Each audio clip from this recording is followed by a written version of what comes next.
If you're looking to buy some Ultimate Team coins, go check out the FIFAshop.co.uk. All the links are down below in that description box, and use discount code of GC5 to get your 10% discount on all of your ores, guys. They're cheap, reliable, and you get your coins within 60 seconds.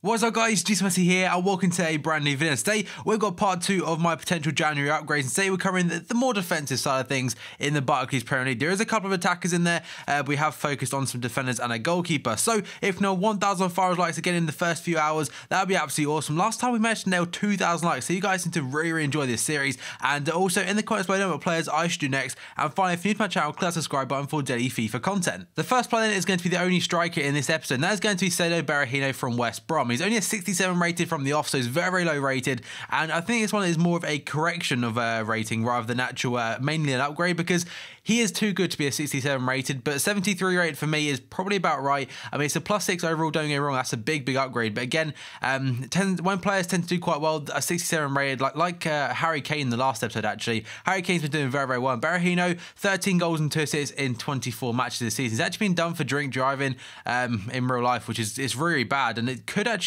hinder his career a little bit. I mean, I think he's kind of looking for a move away this January, but that could stop it. Nevertheless, back onto FIFA, he has actually had a head-to-head upgrade, so that could be another reason and an indication to actual upgrade happening. And I have been quite generous with his stats, but I think he does deserve it. And on to the next player. The second player then is going to be James Tomkins from West Ham. They have been absolutely killing it this season. They've overachieved massively, and they do keep their form up very, very well at the moment. So James Tomkins is one of the, I imagine West Ham will receive about 3 or 4, maybe even more upgrades this January. And I think the other one key one probably that I haven't covered in this episode in particular is going to be Sacco, the new signing from the French second league this summer, and he's doing really, really well as well. But I haven't covered him. I've gone to the defensive side of things. Tomkins, though, he has actually been, I think, according to Who Scored, he's actually got the highest rated defender centre-back wise this season. So 7.53 in the Premier League is very good going. 1 goal and 3 assists in 14 games, which is, again, that's a good amount of assists for a centre-back. And overall, he's the 9th highest player on average. And a lot of people are saying that Reed deserved the upgrade more, but I've looked into like performance ratings and stuff, and Tomkins does seem to edge it. And now on to the next one, which is going to be a player that's going to be massive in the future. I guarantee that. That's going to be Nathaniel Clyne of Southampton. This guy's absolutely killing it. Has had a few injury setbacks as of late, if I'm correct. He's a 74 rated card, so that does mean he is now entitled to be a gold on his upgrade, and his gold will look freaking sick. I'm not gonna lie. Look at that card: 87 pace, 74 defending, and 76 physical. On top of that, he's gonna have, I imagine, some nice shooting upgrades as well, because he scored quite a few goals this season. 3 goals in the 22 games in total. 7.29 average match rating. He's got that England call up. For me, this is pretty much a certain to get an upgrade. And now then, we've got a man that's actually the 2nd highest assist this season. That is going to be Gylfi Sigurdsson, now at Swansea. He's actually got an informed card which is 79 rated, which I do believe is from an international period. So that one will be upgraded if he does receive an upgrade. As you know how I do it. His upgrade card will actually be his informed card, but he does play cam for Swansea, so I believe that'll be his position as long as they go by that. And the informed cards upgrade to an 80 rated card with 70 pace, 85 shot, and 82 passing. So real nice stats. And I've given the +2 overall again because of the informed rating. 21 games this season, getting 5 goals and 8 assists, and he's doing really well just behind Wilfred Boney. But on news of Boney, I was actually going to give him an upgrade in today's episode, and I do actually think he might receive one, simply the fact that today Wilfred Boney has apparently agreed to sign for Manchester City, according to a lot of good sources as well. I mean, BBC, Sky Sports are all covering that matter. £30 million over the big man. It could be a bit of a risk. And the second to last player then is going to be Nemanja Matic of Chelsea. This guy's a boss in midfield. He's such a good player to watch. I mean, he's very, very underappreciated, I think.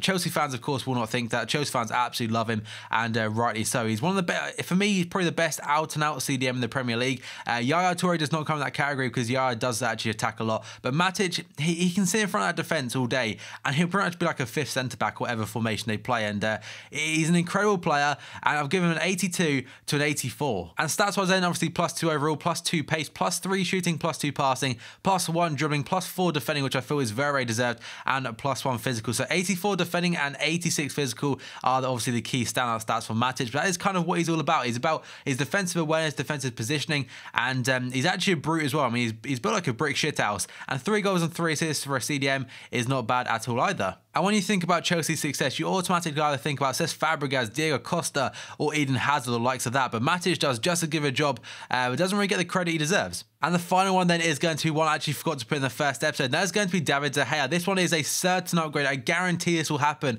If it doesn't, EA really need to look at what they're doing right now. But David De Gea has had an unreal season. His stats do not do him justice. 22 games, 7 clean sheets and 24 conceded. But honestly, he has won United a lot of points this season. If there was a stat for that, he'd clearly be top. I mean, there's a lot of games where he's made like 3 or 4 one-on-one saves, which have pretty much won them the game. And he does have 2 informs to show for it as well, which will both be upgraded, and I honestly think his normal card will actually go all the way up to a second inform, and that is going to be the 85 rated card. It's actually a glitch in Ultimate Team at the moment. If you have a second inform card, if you pause the game, it actually come out as an 87 overall, so it could actually be a little bit of an indication that he will be an 85 by default, but again, it could have been an EA glitch, guys. So that's the final player, and that one, for me, I'm going to say it 100% deserved. And that's going to round today's video, guys. If you enjoyed it, smash that like button. Again, if you know 1,000 likes in the first few hours, that would be absolutely awesome. If you're new to my channel, click the subscribe button for daily FIFA content, and let me know in the comments below what players I should next. I will be going into other leagues next, so don't worry, players like Lacazette will be covered very soon, guys. So thank you for watching this video, and I will see you next time.